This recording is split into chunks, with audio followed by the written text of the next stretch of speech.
¿Cuál es la verdadera naturaleza de las naciones? Para responder esta pregunta, los humanos inventamos cuentos para describir el mundo, organizarnos y sobrevivir al paso de la historia. Hace 200.000 años nace el primer grupo de Homo sapiens que irá expandiéndose por todo el globo, formándose diferentes grupos adaptados a su nuevo entorno. Las diferentes agrupaciones de humanos desarrollaron sus códigos para comunicarse, creencias para explicar la realidad y formas de hacer diferentes actividades humanas relacionadas con la supervivencia o el entretenimiento, ya sea la gastronomía o actividades culturales como la música. Estilos diferenciados de hacer las mismas cosas principalmente. Pero cuanto más avanza la historia, más complicados y extraños se vuelven los relatos y sus justificaciones. Se podría decir que hay dos postulados en este sentido: el idealista, que considera que las naciones tienen entidad propia, que tienen un nacimiento y por tanto justificación suficiente para habitar el territorio, donde nace una determinada cultura, que posteriormente se articulará en un Estado, con sus leyes e instituciones. Estas posturas construyen su argumento en función de cuántos siglos retroceden en el relato. En segundo lugar, desde el punto de vista de la filosofía materialista, el concepto de nación tendría diferentes fases.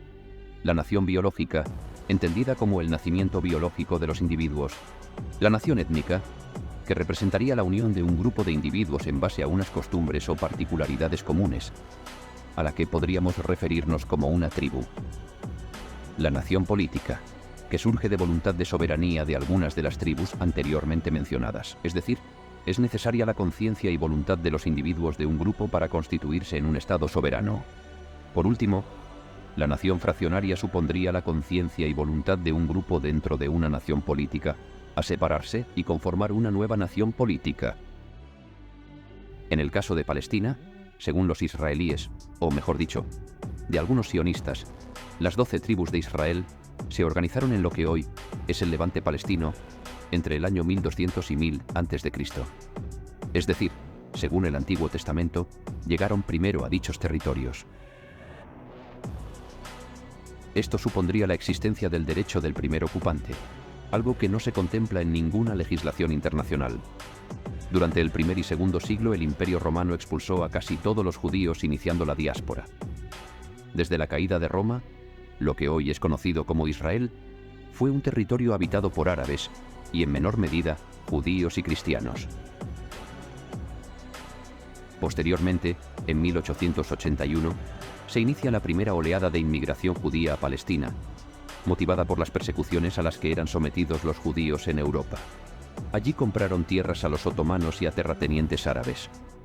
Tras caer el Imperio Otomano en la Primera Guerra Mundial, los sionistas no tenían inicialmente la fuerza para establecer un Estado judío, pero el Imperio Británico tenía interés en tener un Estado judío en esa región, por lo que permitieron asentamientos judíos que serían el germen del nuevo Estado de Israel.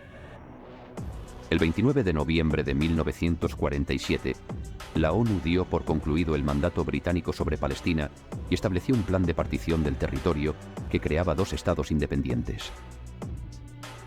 Uno judío y otro árabe, ligados por una unión económica. Este plan fue aceptado por la población judía, pero rechazado por los árabes. Tras la Segunda Guerra Mundial, en respuesta al genocidio del Holocausto, el Estado de Israel fue construido con intereses geopolíticos específicos y otros actores internacionales como Estados Unidos. El 14 de mayo de 1948, coincidiendo con la declaración de independencia de Israel, los estados árabes vecinos declararon la guerra al recién creado Estado de Israel, aunque finalmente fueron derrotados por los israelíes. A la conclusión de la guerra, Israel se negó a aceptar el retorno de palestinos, que han vivido desde entonces en campamentos de refugiados, ciudades de Líbano, Siria, Jordania, Gaza y Cisjordania, entre otros lugares. Más de 5 millones de refugiados palestinos sobreviven desde hace décadas instalados en un limbo internacional. En Gaza y Cisjordania, los expulsados de sus hogares por las guerras sufren una doble condena, la del destierro y la del aislamiento forzado por el bloqueo israelí y egipcio, y jalonado por varias guerras en último decenio.